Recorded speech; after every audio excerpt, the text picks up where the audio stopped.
Typing coaching centre में विजय का पहला दिन था। वो अपनी सीट पर बैठा टाइप सीखने के लिए नियमावली पुस्तिका पढ़ रहा था। तभी उसकी निगाह अपने कैबिन के गेट की तरफ गई। कजरारे नैनों वाली एक सांवली सी लड़की उसके कैबिन की तरफ आ रही थी। लड़की उसकी बगल वाली सीट पर आकर बैठ गई, टाइपराइटर को ठीक किया और टाइप करने में मशगूल हो गई। विजय का मन टाइप करने में नहीं लगा। वो किसी भी हालत में उस लड़की से बातें करना चाह रहा था। वो टाइपराइटर पर कागज लगाकर बैठ गया और लड़की को देखने लगा। लड़की की उंगलियां टाइपराइटर के बोर्ड पर ऐसे पड़ रही थी जैसे हारमोनियम बजा रही हो। क्या देख रहे हो? थोड़ी देर बाद लड़की गुस्से से बोली, आपको टाइप करते हुए देख रहा हूँ।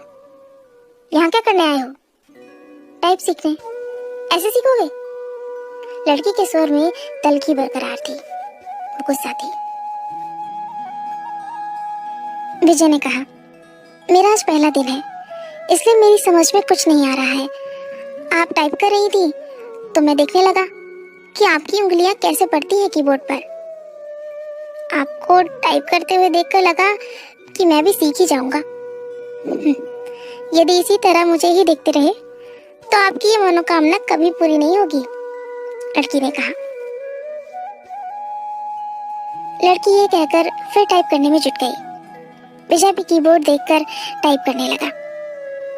टाइप करने में उसका मन नहीं लग रहा था। वो बेचैनी सी महसूस कर रहा था। 10 मिनट बाद ही उसने टाइपराइटर का रिबन फंसा दिया। लड़की ने कहा, रिबन तो फंसेगा ही जब ध्यान कहीं और होगा।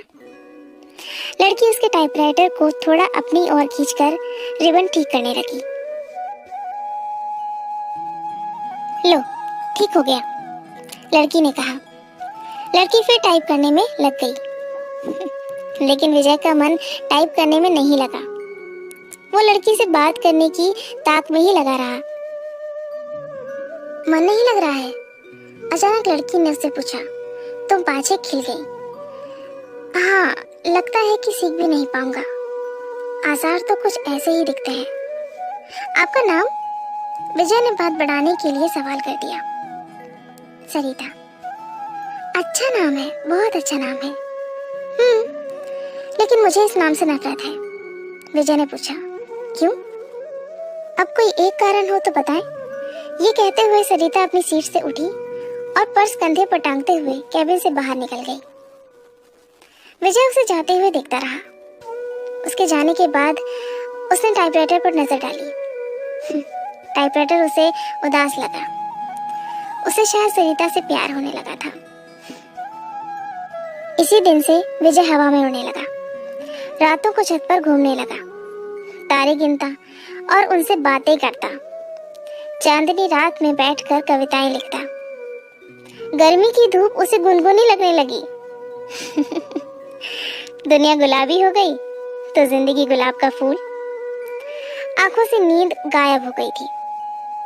वो ख्यालों ही ख्यालों में पैदल ही कई कई किलोमीटर घूम आता था।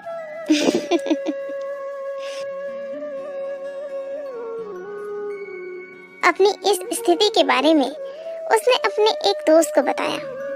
दोस्त ने कहा, तुम्हें प्यार हो गया है। दोस्त की बात सुनकर उसे बहुत अच्छा लगा। अगले दिन विजय ने सरिता से कहा, आप पर एक कविता लिखी है, चाहता हूँ कि आप इसे पढ़ें। सरिता ने कहा, ये भी खूब रही, जान ना पहचान तू मेरा मेहमान। कितना जानते हैं आप मुझे? जो भी जानता हूँ उसी के आधार पर लिखा हूँ। सरिता उसकी लिखी कविता पढ़ने लगी। कविता के नीचे उसने विजय की जगह सागर लिखा था।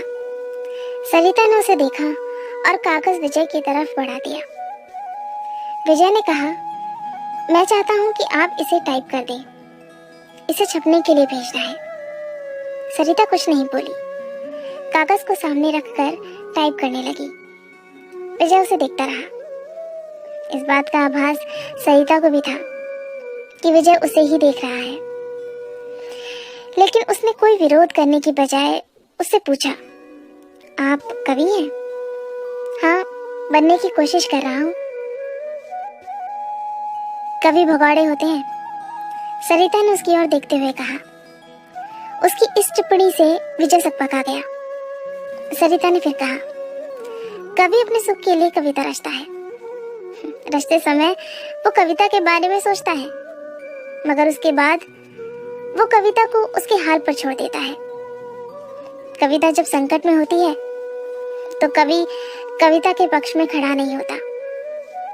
विजय ने पूछा, यह आप कैसे जानती हैं? मैं समझती हूँ कि आदमी की जिंदगी भी एक कविता है। मेरी जिंदगी भी एक कविता है।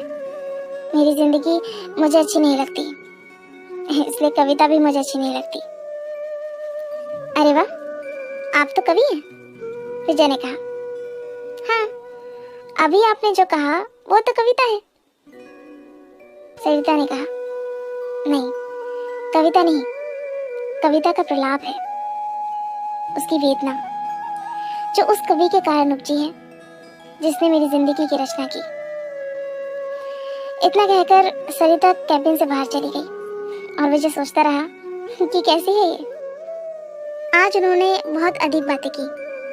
उनके वार्तालाप को देखकर टाइपिंग इंस्टीट्यूट चलाने वाली मैडम ने उनके पास आकर कहा कि आजकल तो तुम काफी खुश हो सरिता। बदले में सरिता केवल मुस्कुराई। विजय भी मुस्कुराया। तो क्या मेरे प्यार की गंध इसे भी लग गई? उसने सोचा। मगर उसके अगले दिन से ही 1 सप्ताह तक सरिता टाइपिंग स्कूल नहीं आई। विजय बहुत परेशान हो गया।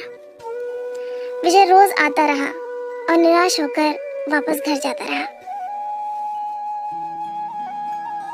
8वें दिन सरिता के आते ही वो पूछ बैठा कि 1 सप्ताह तक कहाँ थी, आई क्यों नहीं? जिंदगी में बहुत दिक्कतें हैं, कहते हुए सरिता अपनी सीट पर बैठ गई। विजय ने सवाल किया, क्या हो गया? मेरी बहन जो बीए कर रही है किसी लड़के के साथ चली गई। दोनों बिना शादी के ही एक साथ रह रहे हैं। ऐसा क्यों किया?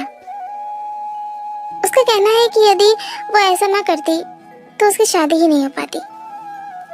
विजय ने पूछा, मतलब? हमारे घर के आर्थिक हालात। इतना कहकर सरिता चुप हो गई। विजय ने कहा, मुझे नहीं लगता कि आपकी बहन ने गलत किया है। आजकल की युवा पीढ़ी विद्रोही हो गई है। वो परंपराओं को तोड़कर नई नैतिकता गढ़ रही है। समय के साथ सब ठीक हो जाएगा। सरिता ने कहा, हाँ, पर माँ तो नहीं समझती। हाँ, उनके लिए समझना थोड़ा मुश्किल है, लेकिन आजकल सब चलता है। हमारा समाज बदल रहा है। बिना शादी के साथ रहना पश्चिमी परंपरा है, लेकिन अब ऐसा हमारे यहाँ भी होने लगा है।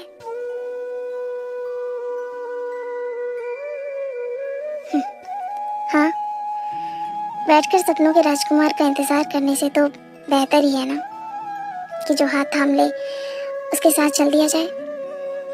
चाहे 4 दिन ही सही, जिंदगी में बाहर तो आएगी। विजय को लगा कि कह दे कि फिर तुम मेरे साथ क्यों नहीं चली चलती, हम शादी कर लेते हैं। पर वो कह नहीं पाया।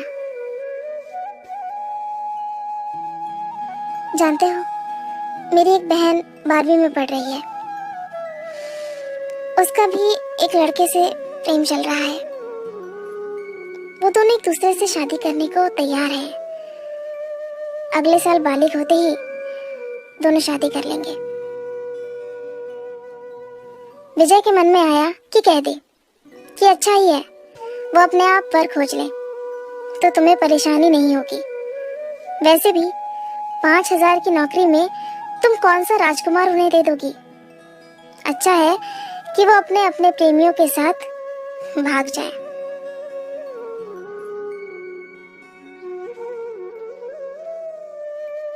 बातों बातों में एक दिन सरिता ने उसे बताया था कि उसके पिता की मौत हो चुकी है और वो 3 बहन है। उसका कोई भाई नहीं है।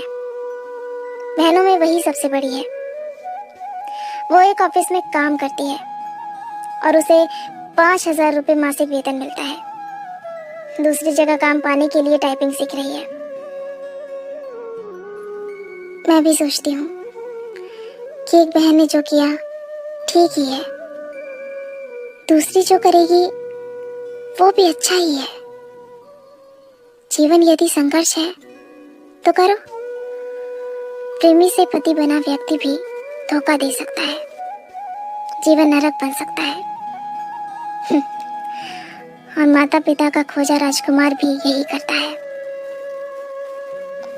लेकिन माँ नहीं मानती, सोचती बहुत है और तबीयत खराब कर लेती है। पुराने जमाने की है ना। मगर हद तो ये हो गई कि वो मुझसे कहने लगी है कि तू भी किसी के साथ भाग जा। मैं उन्हें इस हाल में छोड़कर किसके साथ? सरिता रो पड़ी। विजय की समझ में नहीं आया कि वो क्या कहे और क्या करे।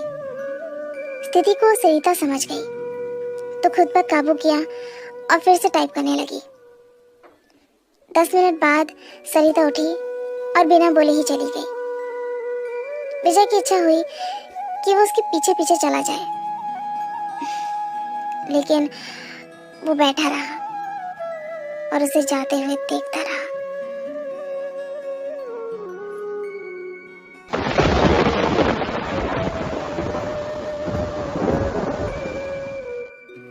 आसमान में बादल घिराए थे, इस कारण परिवेश में अंधेरा पसर गया था। रह रहकर आसमान में बिजली चमकती और बादल गरजते।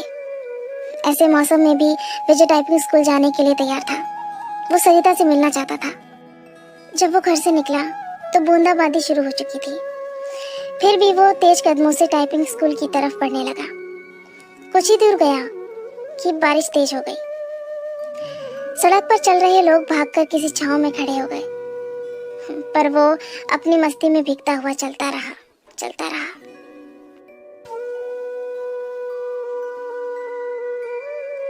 इंस्टीट्यूट पहुंचकर उसे पता चला कि सरिता नहीं आई है।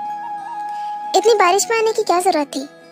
मैडम ने विजय से कहा, आप नहीं समझेगी, सब समझती हूँ, लेकिन अब सरिता यहाँ कभी नहीं आएगी। क्यों? आपको कैसे पता? उसका फोन आया था। उसने कहा कि अगर तुम आओ तो तुम्हें बता दूं। वो कभी नहीं आएगी। विजय की आवाज किसी कुएं में से आती लगी। विजय टाइपिंग स्कूल से बाहर आया। बाहर मूसलाधार बारिश हो रही थी। विजय संज्ञा शून्य से भीगता हुआ घर की तरफ चल पड़ा। उसने सोचा कि वो सरिता के घर जाएगा, लेकिन उसके पास उसका पता नहीं था। उसके घर का पता मैडम तो दे सकती है, ये सोचकर वापस लौटा। लेकिन तब तक टाइपिंग स्कूल बंद हो चुका था। भीगते हुए घर पहुंचा। तब तक उसका शरीर बुखार से तपने लगा था। लगभग 15 दिन वो चारपाई पर पड़ा रहा। जब कुछ ठीक हुआ तो 20वें दिन टाइपिंग स्कूल पहुंचा। मैडम नहीं मिली। ये सिलसिला 15 दिनों तक चला। 16वें दिन उसे मैडम मिली। उसे देखते ही बोल पड़ी, काफी कमजोर हो गए हो। विजय ने कहा, हाँ, उस दिन बारिश में भीगा तो बीमार हो गया था।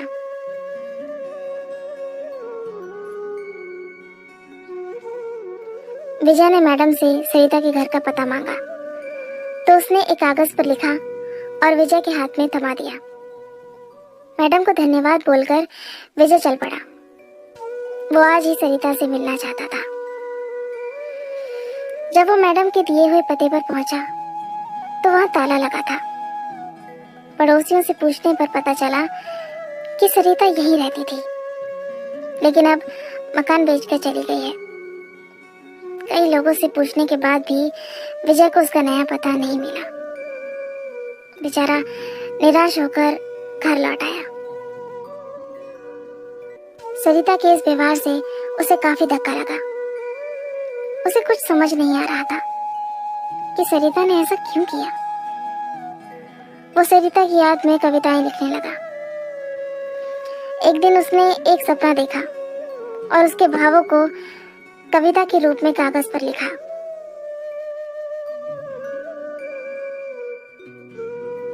विजय की इस कविता को पत्रिका में छपे 1 माह से अधिक हो गया है, लेकिन उसके पास इस बार भी अब तक सरिता का कोई पत्र या फोन नहीं आया है। उसे उम्मीद है कि एक न एक दिन सरिता उसे संपर्क जरूर करेगी।